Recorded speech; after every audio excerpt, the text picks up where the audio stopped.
আসসালামু আলাইকুম, সবাই কেমন আছেন? আশা করি সবাই ভালো আছেন। তো অনেকদিন পর ঈদের ছুটিতে গ্রামের বাড়িতে আসলাম এবং এসে কি কি করলাম তা আপনাদের মাঝে আজকে শেয়ার করব। সবাই ভিডিওটির সাথেই থাকুন।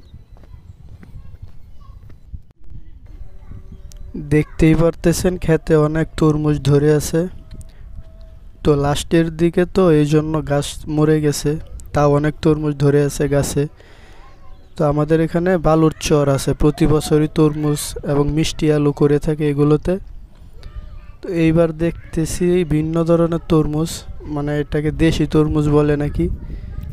ওই তরমুজের চাইতে একটু আলাদা, এটা ফুল সাদা। তো আমরা নদী পার হয়ে ওই সাইডে যাব। তো আমরা এখন নদী পার হব। তো এই সেই নদী, তো আমরা এখন নদীটা পার হয়ে ওই পারে যাব। এখন নদীতে পানি অনেক কম, তাই পায়ে হেঁটেই পার হওয়া যায় এবং এই নদীতে সম্পূর্ণ বালু, কোনো কাদা নাই।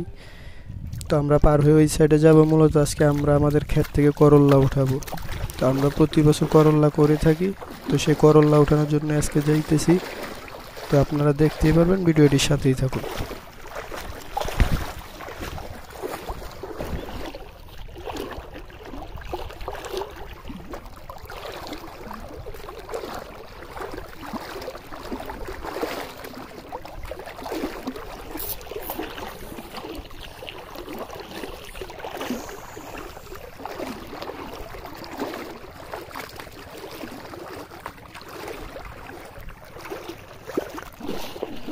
দেখুন, এই নদীতে কিন্তু কাদা নেই, এটা কিন্তু সম্পূর্ণ বালু। তো এখানে পাথর বালু, লাল বালুটা আমাদের এদিকে খুব পাওয়া যায়, দুর্গাপুরের।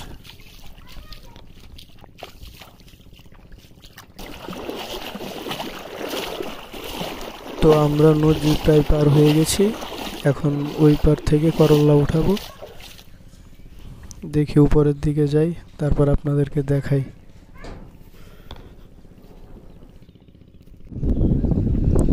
তো আমি খেতে আইসা দেখি অলরেডি করল্লা অনেক উঠানো হয়ে গেছে। তো এই যে দেখতে পারতেছেন, করল্লা আরও উঠাইতেছে।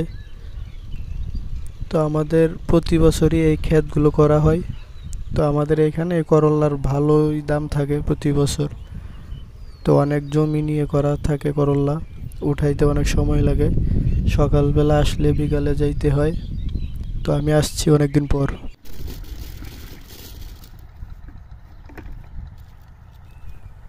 আর এটা আমার চাচাতো ভাই, ও গ্রামে থাকে, খুব কাজ করতে পারে, কৃষি জমি, মাছ ধরা, প্রচুর কাজ করে। আর করল্লা উঠাইতেছে সকালবেলা। ওই যে ওইদিকে দেখুন করল্লা উঠাইতেছে। তো এগুলো বিকালবেলা নিয়ে যাবে হচ্ছে গিয়া, মানে বাজারে বিক্রি করার জন্য। এই যে এখানেও এক খাঁচা উঠাই রাখছে। এই একটা খাঁচাতে প্রায় 1.5 মণ করল্লা আটে। এই যে দেখুন করল্লা। তো আজকে সম্পূর্ণ ক্ষেতের করল্লা উঠাই শেষ করতে পারে নাই, তাও যেগুলো উঠাইছে প্রায় 8 মণ হইছে। দেখুন এখানে আইনা ডালছে বাজারে নিয়ে যাওয়ার জন্য। তো আবার কালকে উঠাবে। তো আশা করি ভিডিওটি আপনাদের কাছে ভালো লাগছে। সবাই চ্যানেলটি সাবস্ক্রাইব করবেন এবং পাশে থাকবেন।